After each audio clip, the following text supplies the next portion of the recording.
Hey, what's up, everybody? Welcome back to the channel. If you're new, hit that subscribe button, man. Stick around for a while. We have some fun around here. So, this video is kind of a funny topic, but in all reality, it's the fucking truth. So, here it is. Most therapists are not good at their fucking jobs, okay? They're just not. And this isn't a shot just, at therapists, but think about this, right? 99, probably 0.9% of the human population is just walking around this planet mindlessly, fucking going through the motions, right? They don't know what the fuck's going on. They're just doing what they gotta do. This is the unfortunate reality of the world that we live in, okay? Most people just don't care or are incapable of, giving the energy necessary to any given situation that they might find themselves in, right? Because everybody's just fucking exhausted all the time. That's just the truth, right? So what I'm trying to get at here is that if most people are bad at their jobs, which I think we can all probably agree, right? Not everybody's good at their job. Probably most people are bad at their jobs.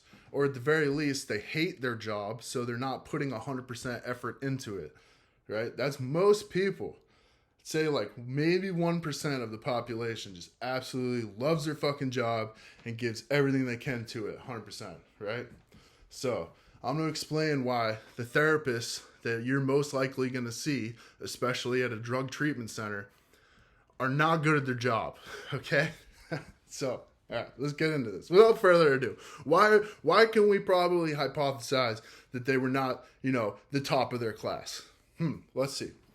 Who the fuck wants to work with addicts, first of all, right? That's going to be super rare to begin with. Addicts got to be the most difficult bunch of people to work with. Treatment resistant.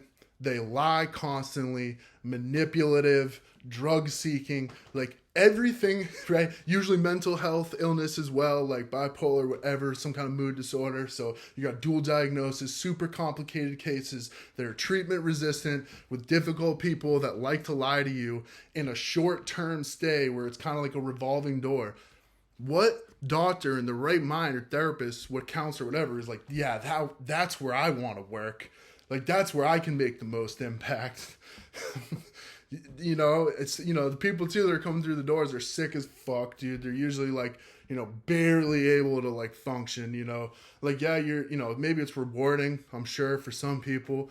But dude, if you went to medical school and you paid all this money for a doctorate, your probably main goal was not to be working at a rehab, okay? That's just the truth, okay? So that means, in my opinion, the people that are writing the prescriptions at detoxes and rehabs, etc., dude, they have no fucking business, for the most part, writing these prescriptions to people. Like, they don't know what the fuck they're doing. First of all, they're not personally spending time with the patients, the people that actually write the scripts. Usually they're like, somebody else writes them in like the nurse's office or whatever, and then the actual person approves them, right? And they barely, if ever, actually spend time with the patient before they're just writing these scripts. And I've found myself in situations in detoxes where they had me on 9 different medications. 9. Okay? I don't have any serious psychiatric problems. Like, I just, had a serious drug habit, okay? Found myself in some, pretty shitty situations. But they had me on 9 medications. Mood stabilizers, anti-seizure medications, like, all kinds of shit. It was fucking crazy. And at the time, I was a young man and I didn't know any better. I thought they were trying to help me. So I just took whatever they were going to give me, and, I thought they were helping. And it's sad. And this is why I'm making this video, is because this is a warning and I'm trying to help, the younger version of me out there. Hopefully you're seeing this, man. Damn. So they had me on all these fucking medications. Crazy shit. And I'm starting to feel kind of unwell, right, at this detox. Because, like I said, they had me on all these fucking medications. I was already coming off a lot of drugs. I was doing fentanyl and meth at the time. So, as you can imagine, it was pretty bad, right? But as I'm, like, coming down from that and, like, whatever, I'm just starting to get this really, like, uncomfortable feeling. It's like different than withdrawal, and like I'm kind of associating it with the medications they're giving me, because it's a lot of meds, dude, and they don't sit well in my stomach every time I'm taking them. They're giving me like cups and cups of pills, and these medications were meant to be long term too. I should mention, they weren't just like detox meds, like, oh, they're giving me clonidine and stuff like that. No, they put me on psych meds, like lots of them, and anti-seizure medications. Okay, and I'm gonna get to how I know it was so fucked up what they did at the end. Just bear with me. So they got me on all these crazy meds. I'm starting to feel unwell, and I'm realizing like I need to get out of here. I can't stay in this detox. Like, this is not the right treatment for me. Like, I don't think that, that they're, basically giving me the right treatment, or they're not giving me the right care. Like, this isn't working. They also, I should have mentioned too, normally when I would come off dope or whatever, I'd go on Suboxone. I wanted to go on Suboxone this time. They wouldn't give it to me. They forced me to do a methadone taper protocol. So on top of all these psych meds that they forced me to do, they're also forcing me to do this methadone protocol, even though I wanted to do Suboxone. Honestly, I don't even know if this is legal, but I swear to God, this is what happened. They would not let me take Suboxone, made me do this methadone taper, and put me on all these psych meds. So it was like supposed to be a 14-day taper. By the 7th day, I'm like, I'm getting the fuck out of here, right? I am like sober enough from, all the crazy drugs to realize with the situation that I was in and that I needed to leave. But I was so fucking feeling like absolute garbage and, just death from the medications and the withdrawals and them not giving me the Suboxone and, all these things. It was just a fucking terrible combination. I was like, I need to get out of here. And I started freaking out because in reality, I didn't really have any way to leave. You know what I mean? Like, I was there and I'm kind of stuck, man. I can't, like, I don't have a cell phone. If you're into detox, they control your phone calls and everything like that. And they wanted me to stay the 14 days and then go to a 28-day program, next door in their facility, of course, because that's fucking how they make money. They want everyone to do their full program. They'll tell you that, like, oh, maybe it's not right for everyone. But no, they tell every single person to do the program. Like, they don't care who you are. It doesn't matter. They want you to do the full program, regardless of your situation. Now, that doesn't make sense, right? But anyway, we're getting sidetracked for why therapists are bad at their jobs and why these prescribers are shitty. So they have me on all these crazy medications. I'm fucking realizing I need to get the fuck out of there. I have no way to get out. I call my mom and I'm like, Mom, I gotta get out of here, please. And she's like, oh no, I can't help you. I'm like, fuck. I called my girlfriend. Didn't think she was gonna pick me up, but she ended up picking me up. So thank God, right? She actually came through, picked me up, and thank God for that, man, because I was fucked if she hadn't. I didn't know what I was gonna do. She picked me up, and I had an appointment with my doctor, like the Suboxone doctor I've worked with in the past, who I would say is one of those 1% of the people that's actually good at their jobs, right? But he's not working in a rehab or a detox. This is like my point, right? He had his own practice. He's actually trying to help people. So I get out of there, I go to him, and I have this list of medications that I'm taking from this detox, rehab, whatever place.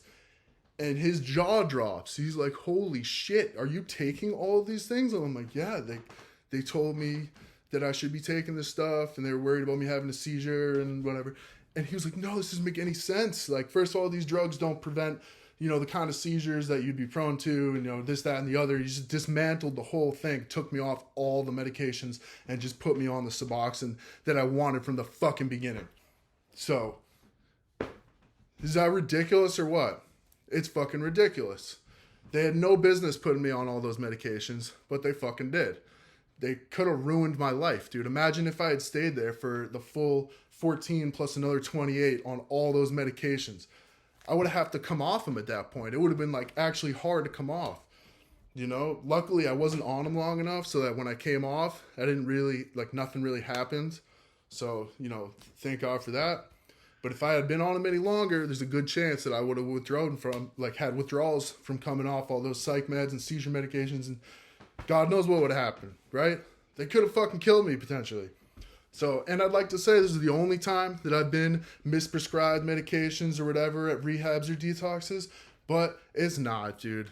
So, I could get into so many other stories. That was the worst one, the most fucking egregious example of them overprescribing me medications I didn't need. But another one just to watch out for, everybody, if you're going into these detox rehabs facilities, they like to put people on Seroquel. And this is okay for short term, 25 to 50 milligrams, but anything higher than that for long term is fucking with your health, dude. It's gonna fuck you up, and they don't tell you the truth about it. They're like, yeah, it might gain a little weight. No, you're gonna get fat as shit. Your insulin sensitivity is gonna be ruined. Dude, it's a brutal drug. So 25 to 50 milligrams in rehab for sleep is fine, but no more, and don't take that shit at home. I'm gonna make another video on Seroquel and the warning on that, because I fell into that trap too. But guys, the take home from this, right? Most people aren't good at their jobs. It's just the truth. They're going through the motions. They don't want to be there, and they're doing, the best that they can. The therapists and prescribers that are working at detoxes most likely were not aspiring to work in those places. They didn't go to medical school to write prescriptions at a rehab. That's just probably the truth. So be wary of this. Never let anybody just, take your health into their hands. You need to be aware of all the medications you're taking and why you're taking them. Don't just trust people blindly. It's unfortunately the reality. So, hey, hit subscribe. Till the next time, peace out, guys.